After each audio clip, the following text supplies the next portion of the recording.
Hello, everybody, and welcome to today's Dynamics 365 Tech Talk. Today's topic is Advanced Quality Management Part 2. My name is Alejandro Cabrales, and I will be your moderator today. We are broadcasting this session through Microsoft Teams Town Hall. This session is being recorded on behalf of the Microsoft Corporation. When you join this event, your name and email address may be viewable by other session participants in the attendee list. By joining, you are agreeing to this experience.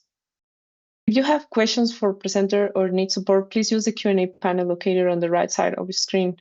Thank you for your patience during these announcements. Presenting for us today, we have Johan Hoffmann, Principal Product Manager. Johan, over to you to get us started. Thank you. Hello, my name is Johan Hoffmann. Today I'm going to facilitate the TechTalk of Advanced Quality Management Part 2. We already had a first part where I covered 4-feature kappa management, flexible sampling plans, AQL testing, and test instrument calibration. Today we are going to look at the remaining features, starting with sample management, then 4 features, nonconformance, it's enhancements to an existing feature. We go and show how you can now record your test results on the production floor execution interface, and how quality orders and the test results are now also tracked on the Trace add-on, the traceability service that we have in preview. Then we are going to look at 2 new quality order triggers, 2 new quality associations for return orders and transfer orders, and also a little nice form where you can quickly register your test results on quality orders. So each of these features are recorded. So I made a recording. I spent quite a lot of time building these recordings, so I got everything covered, both from what is the purpose of this feature, how do we use it, how can it help you as a customer, and then also how you set it up and enable the feature, and then also a little example on how you can how you use it in the application. Each of these features or each of these examples are built on some test data that exist in the standard demo data in the USPI demo data company. So you can find most of the setup in that company. So with that said, I will start the first recording for sample management. After that recording has played, I will stop it. So I'll look at the questions. I'll maybe answer some of them while it's recording, but I can also take some questions after recording, and then I'll start the recording of the next set of features.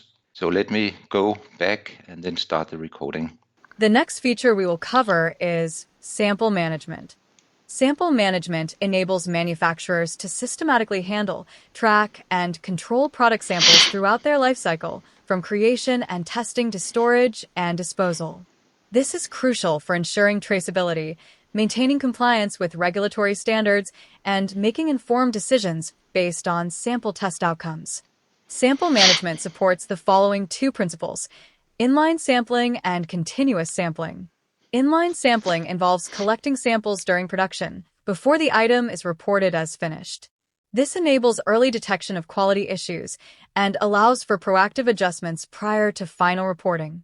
Continuous sampling involves taking samples at regular intervals during batch production to monitor quality trends and maintain consistency throughout the batch. In this example, continuous samples are configured by license plate. When inventory is updated, the associated inventory status are also updated. The setup registers a sample every second license plate and tests every second sample. 8 license plates are reported as finished through a production order, and all are placed on hold by default. If the first sample passes testing, the system updates the inventory status, not only for that license plate, but also for all associated license plates.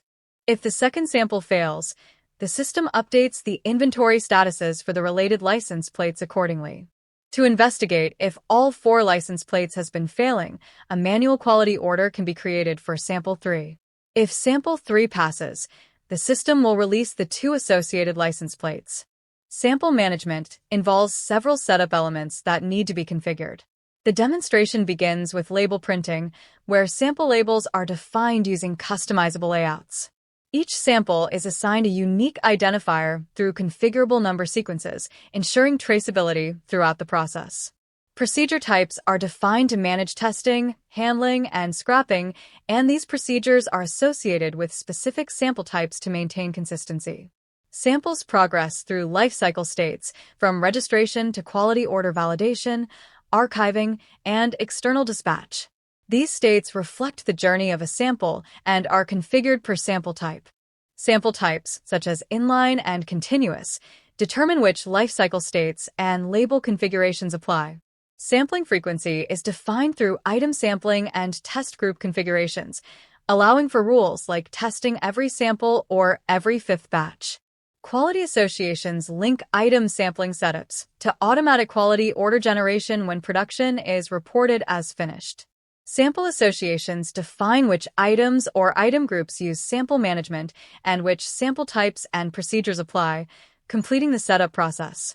Now begins the demonstration of the sample management feature. We begin by configuring the layout for sample labels. All setup activities are managed within the inventory management module.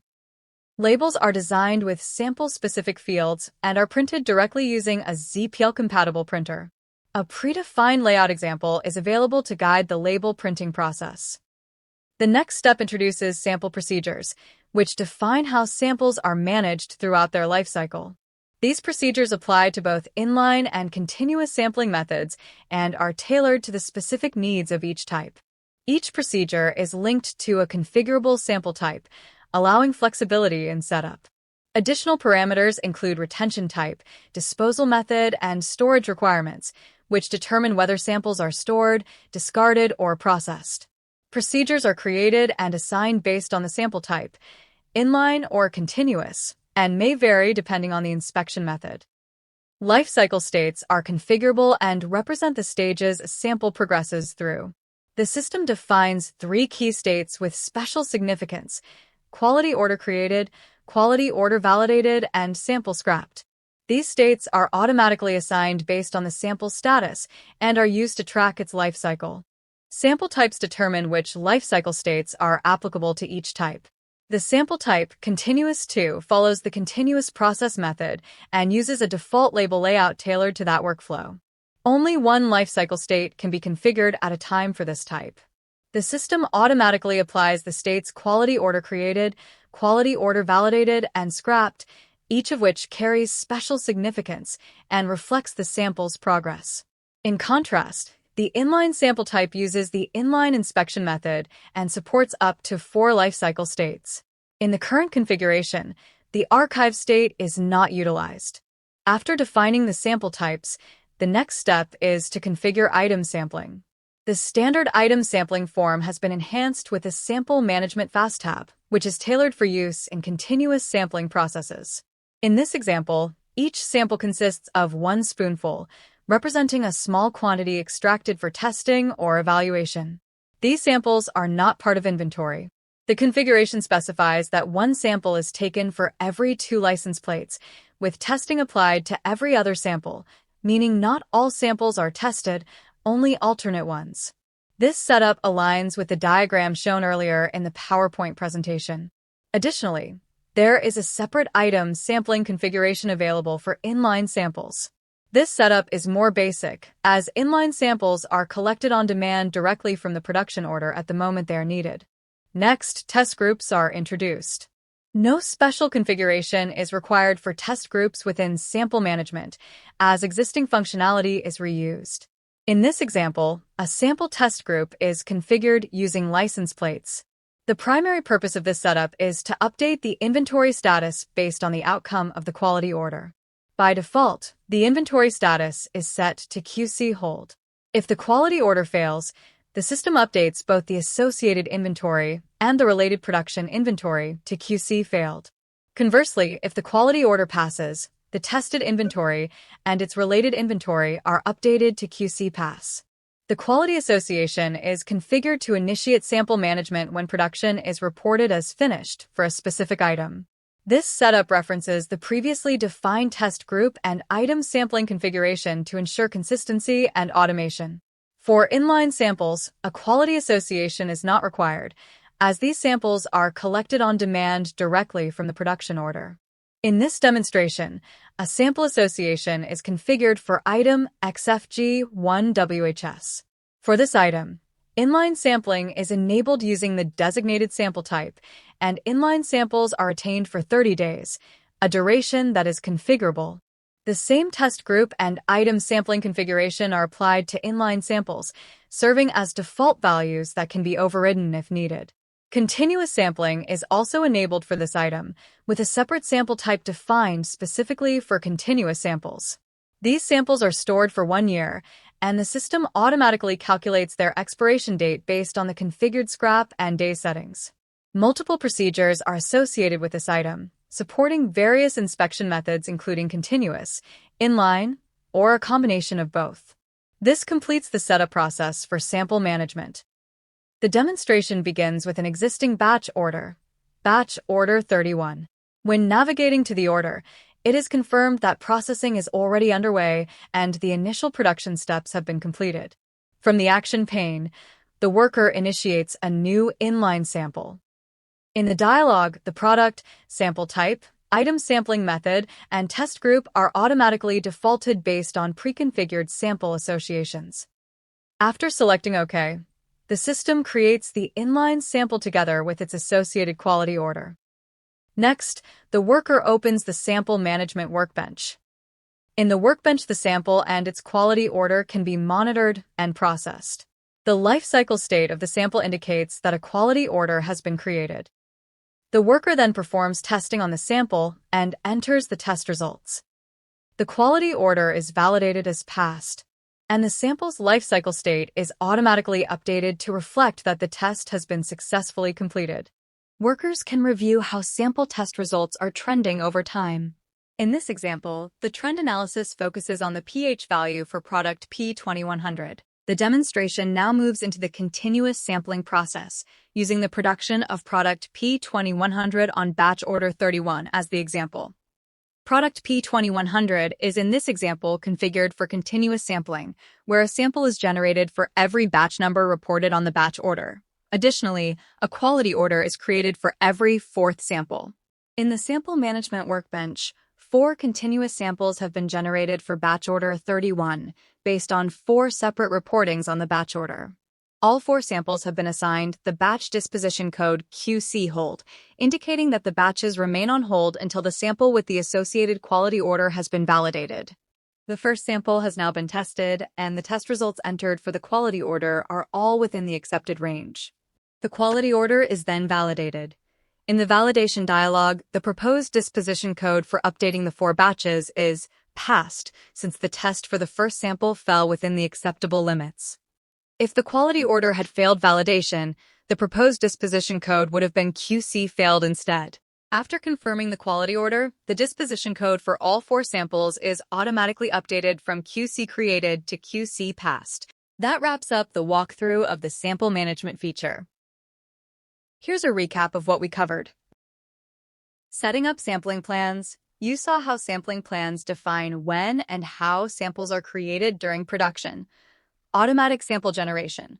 We looked at how samples are automatically generated based on production activity. Creating quality orders from sampling rules. You learned how sampling rules trigger quality orders to support downstream testing and validation. Applying disposition control. We walked through how batch or license plate disposition is managed using inventory status to control material usage during testing. Tracking samples end-to-end. You saw how each sample is tracked from creation through testing, validation, and final disposition. Try configuring your own sampling rules and production scenarios to see how sample management can strengthen quality assurance while keeping operations efficient. Thanks for watching, and Yeah, I'm going to hold here, so if there are any questions, I'll be happy to engage. I think it's worth to mention that this can be set up either for batch numbers, for individual batch numbers, or for license plates produced. If it's batch numbers, then you need to have probably a batch number group set up on the finished product, so it generates a new batch number for each reporting. All right. If there are no questions, I will then continue to the next set of features. Stay tuned for more updates. Now we move to covering the following enhancements: new quality order triggers for sales returns and transfer orders, an improved user interface for entering test results on quality orders, entering test results directly from the production floor execution interface, including how quality orders integrate with the traceability add-on, enhancements to the existing nonconformance functionality. With that context in place, let's dive into the first feature: new quality order triggers. Quality in D365 SCM is not a standalone activity. Instead, quality checks are triggered automatically as part of operational workflows such as purchasing, production, inventory movements, and returns, ensuring inspections occur at the right moment, in the right context, and with minimal manual intervention. This behavior is driven by quality associations, which define when, where, and under what conditions a quality order should be created. These associations form the link between business transactions and quality execution, making quality an integrated and proactive part of the supply chain. Building on this foundation, this session introduces two new quality associations that extend quality automation to sales return orders and transfer orders. These new triggers help ensure that returned and transferred goods can be inspected consistently and systematically as part of standard operations. To illustrate this, let's examine a scenario where returning a product automatically triggers a quality order. In this example, a quality association ensures that whenever a product from the solvent group is registered on a sales return order, a quality order is created automatically. A customer and supplier agree to return a shipped batch of product P5006 due to a product complaint. The supplier's sales clerk creates a sales return order. The clerk opens the Find Sales Order page from the menu and picks the original shipment and the item to be returned. When the batch is received at the supplier, the warehouse worker registers the returned batch into inventory. In this case, the registration is done from the registration form opened directly from the return order line. First, the worker applies an appropriate return reason code. A quality order will only be generated if the disposition code is configured to search for an applicable quality association. Then he makes the confirmation of the receipt, and a quality order is automatically generated. Let's also look at how quality orders can be generated as part of processing a transfer order. In this example, a quality association with the reference type transfer has been configured. For transfer orders, a quality order can be triggered at any of the following four events. Picking process is scheduled, triggered when warehouse work is generated to pick the goods from the shipping warehouse. Registration, triggered when the transferred product is registered at the receiving warehouse. Ship transfer order, triggered when the transfer order is shipped from the originating warehouse. Receive transfer order, triggered when the goods are received at the destination warehouse. Other enhancements to quality associations and quality orders include support for defining settings based on product dimensions, ability to specify a worker who is used as the default when a quality order is created, ability to set a default priority that is applied when a quality order is created. Quick results entry is a new capability introduced as part of advanced quality management. It streamlines the process of recording quality test results by consolidating all tests for a quality order into a single, intuitive page. From the quality order, select Quick Results Entry to open the streamlined results page. With defaulted quantities and clear visibility into minimum, maximum, and target values, users can enter results more quickly, reduce errors, and speed up the release of inspected materials. New capabilities include the option to split a test line, which is especially useful when different portions of a tested quantity produce different results. Workers can also use the result note field to capture important additional context about the test outcomes. Modern manufacturing relies on fast, accurate feedback from the production floor. To support this, supply chain management now empowers frontline production workers to record quality order test results directly from the production floor execution interface. To enable this scenario, You begin by setting up a quality association with the reference type, route operation. In this example, a quality order is configured to be triggered when the operation wiring is started. On the configuration page of the production floor execution interface, the test results button is added to the toolbar on the active job tab. This makes quality entry available directly where workers perform the operation. When the worker starts the wiring job, a quality order is automatically created in the background. The worker can now open the test results dialog and enter the required values. The dialog provides the same capabilities as the quick result entry form described earlier, ensuring fast, accurate, and consistent data capture. The Traceability app, included in the Traceability add-in for Dynamics 365 Supply Chain Management, provides seamless integration with quality orders and test results. In this example, a search is conducted on a product batch number.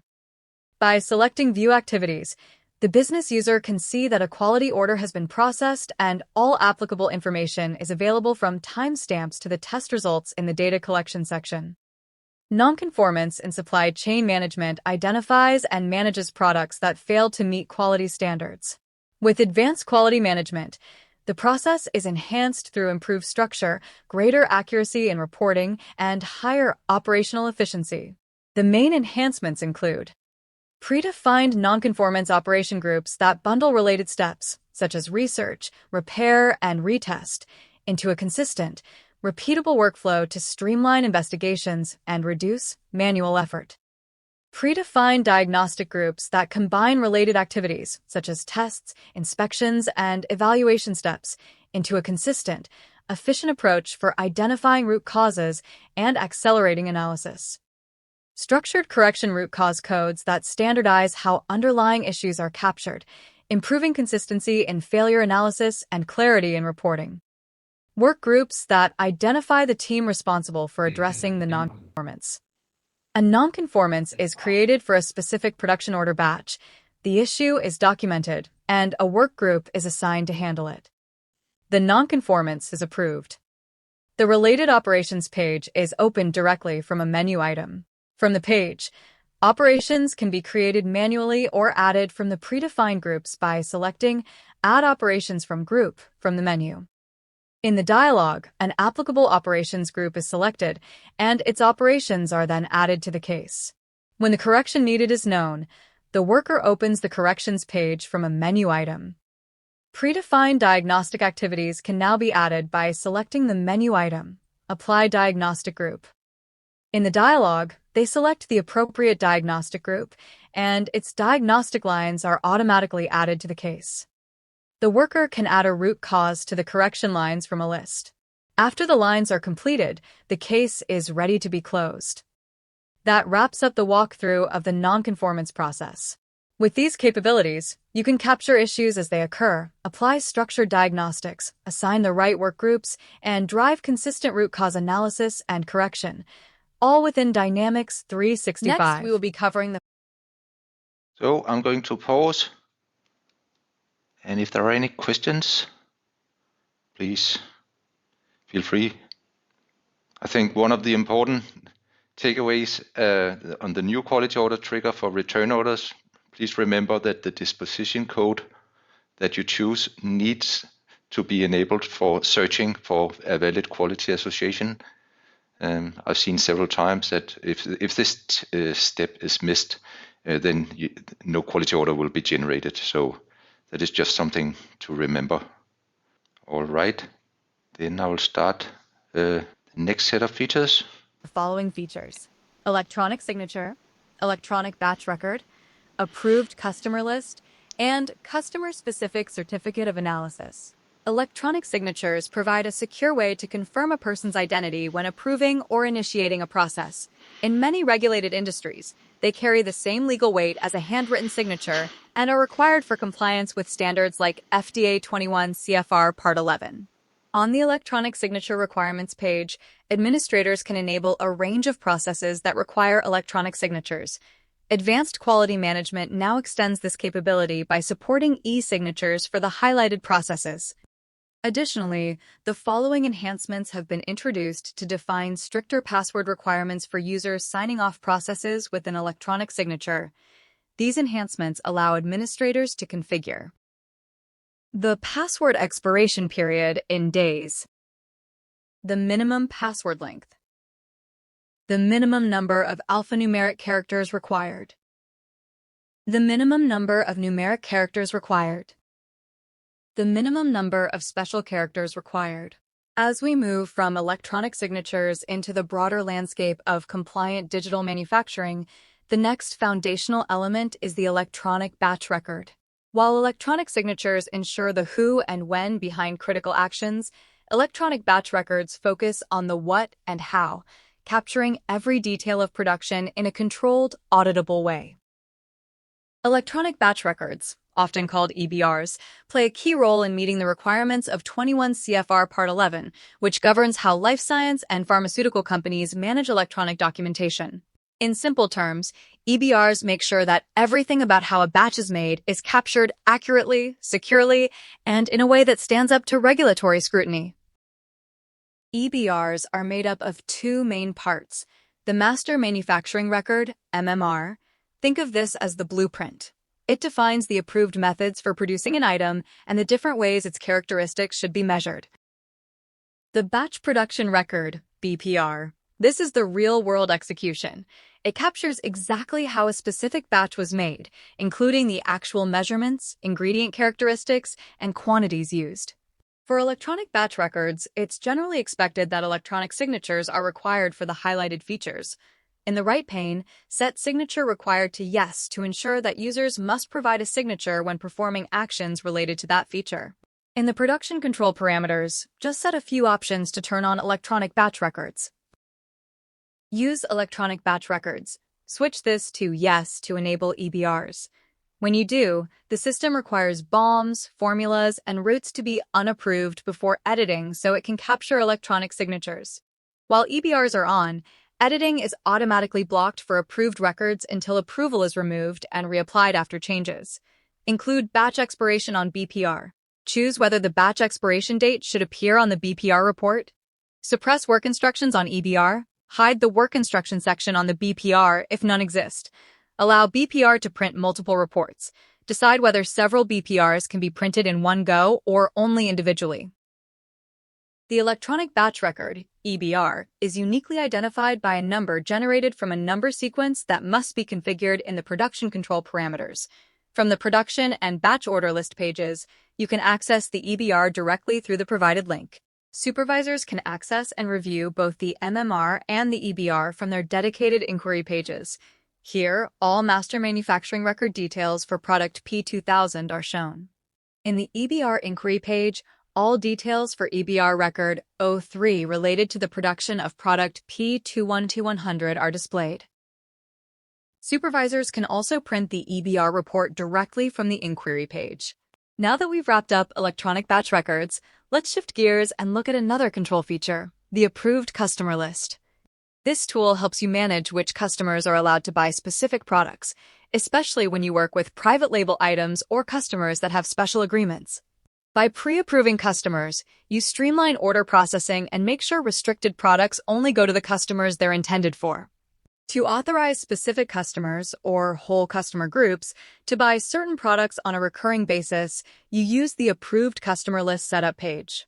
This is where you define the relationship between a customer or customer group and an item or item group to control who is allowed to purchase what. When creating a customer-item relationship, you choose the relationship type. The system supports the following options. A specific customer can buy a specific item. A specific customer can buy any item within an item group. A customer group can buy a specific item. A customer group can buy any item within an item group. When you approve a product for a customer by setting up a customer-item relationship, you also define the ACL check method at both the customer level and the item level. The check method validates the customer-item combination and ensures the customer is authorized to buy the product.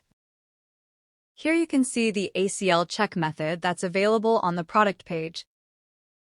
And here is the corresponding check method you can set on the customer page. The ACL check method controls what happens if a customer attempts to purchase an item they aren't approved for. It also verifies that the transaction date falls within the item's effective approval period.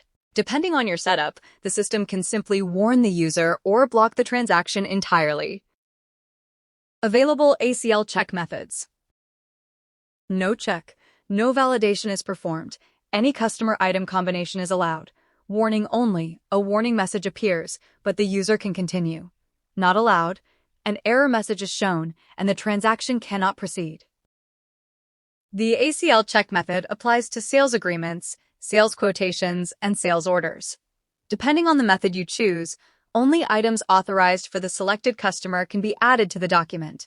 When a line is created for any of these document types, the clerk is shown only the products approved for that specific customer. Now that we've covered how we manage approved customers, the next step is making sure the documentation we send them is just as tailored.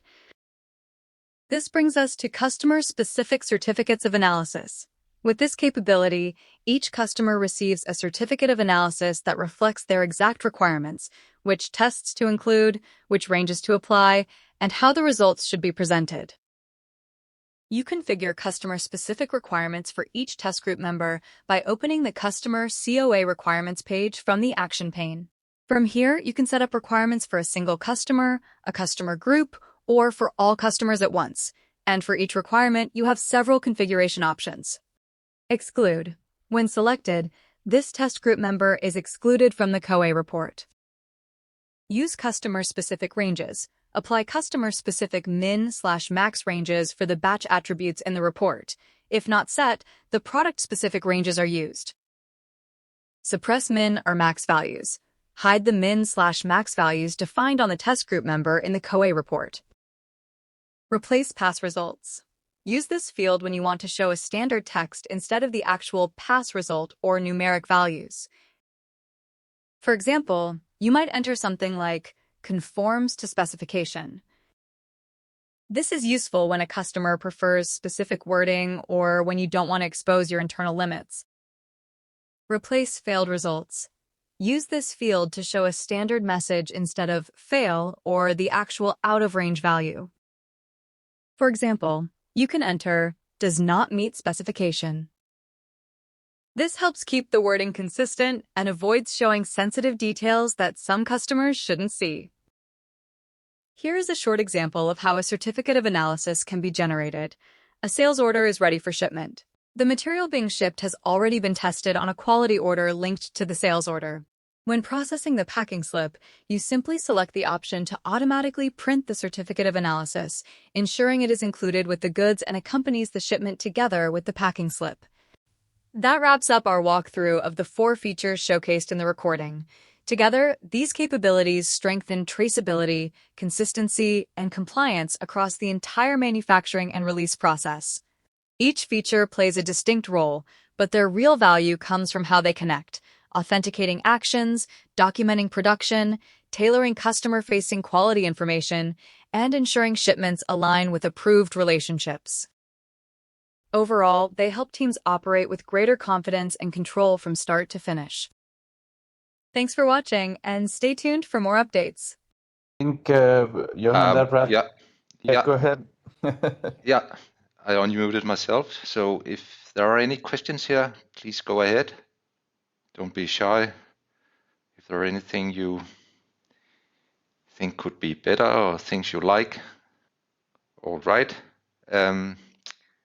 Then I will then go to the last feature we have on the presentation today, which is production dispensing. I'll go ahead and start that. The next feature we are going to show is production dispensing.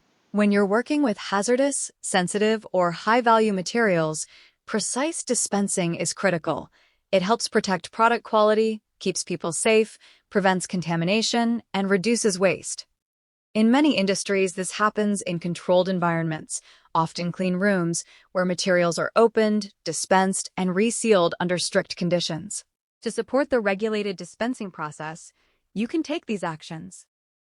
Set up thresholds for over-dispensing and under-dispensing. In this way, you help maintain compliance and quality by ensuring that the correct quantities are dispensed. Configure the system to automatically return any remaining undispensed materials to inventory. Restrict the dispensing process to workers who are authorized to perform it. In this way, you ensure that only trained and qualified personnel handle the materials. Require that workers use an electronic signature to sign off on the dispensed quantities. To use dispensing tickets in production, you'll just create a dedicated journal for them. You give it a name, mark it as a dispensing ticket journal, and save it. Once that option is turned on, the system knows this journal is meant specifically for tracking the materials picked during dispensing. Everything else can stay at the default settings. Anyone who needs to dispense materials during production simply needs to have the production dispenser security role assigned. That role is what gives them the permissions to actually perform dispensing in the system. You can also choose to require an electronic signature when users post the dispensing pick journal if that level of control is needed. You can set up a list of measuring devices used during dispensing, usually scales. Each dispensing ticket can have one of these devices assigned, so the system knows exactly which equipment was used. If you want to streamline things, you can even choose a default measuring device in the production control parameters. To turn on production dispensing and decide how it should work in your system, you'll adjust a few settings in the production control parameters. The key step is simply switching on the Enable Dispensing for Production option. Once that's enabled, your production flows can start using dispensing as part of the process. Allow over-dispensing with reverse pick. Set this option to Yes to enable material to be over-dispensed or over-picked, and any remainder to be returned to inventory through an automatically generated pick list. To use the dispensing process, you'll just need to set up the dispensing options on each product that should support it. This tells the system which items can be dispensed and how they should behave. On each released product, you can fine-tune how dispensing should work by adjusting a few key options. Dispensing control. Turn this on if the product should go through the dispensing process. Under dispense. Set how much less than the suggested quantity a worker is allowed to dispense. This percentage acts as a lower tolerance, and the system will make sure the entered quantity doesn't drop below it. Over dispense. Set how much more than the suggested quantity is allowed. This becomes the upper tolerance the system checks against.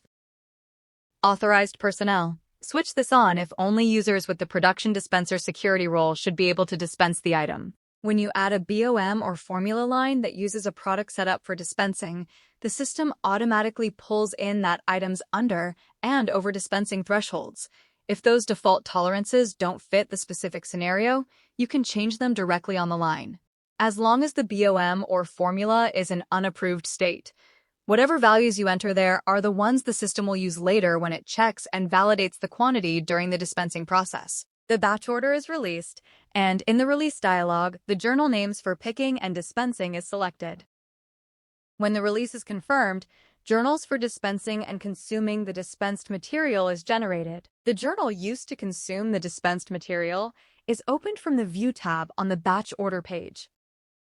In the journal used to consume the dispensed material, a supervisor can adjust the quantity to be consumed, for example, to 100 pounds. This quantity is the amount that will be registered as consumed when the material is transferred to the area where it is dispensed, such as a clean room. Workers manage the dispensing of materials on the dispensing ticket page. This page is opened from the View tab on the batch order. On the dispensing ticket page, the worker creates a line that represents the amount of material weighed for dispensing.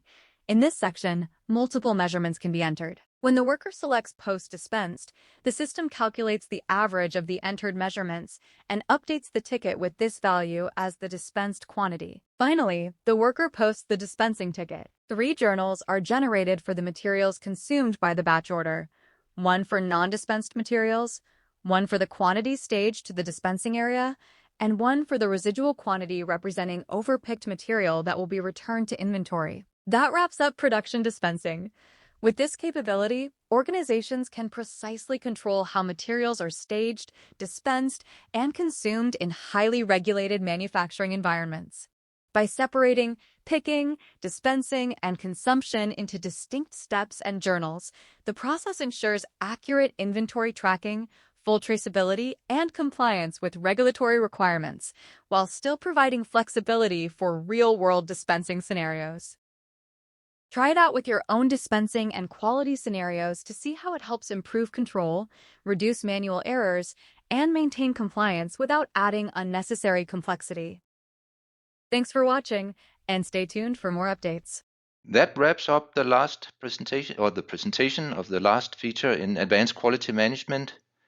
I still have time for questions. If there are anyone who wants to ask anything or discuss anything, then we can spend a few minutes on that. There's a question from Marie. Yeah. She's asking, I missed part 1 of the series. Where can I watch the recording? All right. We will publish that to the community site and to YouTube. I believe shortly. I think actually already part 1 is available. I've seen on LinkedIn that it has been posted. Let me look. So maybe you can drop the link there. Yep. Maybe I can also find it. Then I hope you enjoyed the recordings, and they will be published. And I hope you can use them in your implementation scenarios and as customers or implementation partners. I try to make them pretty granular so you can use them as a reference for, setup and so on. Learning even. All right. Thank you for watching and have a nice rest of your day. Thank you, Johan. Thank you.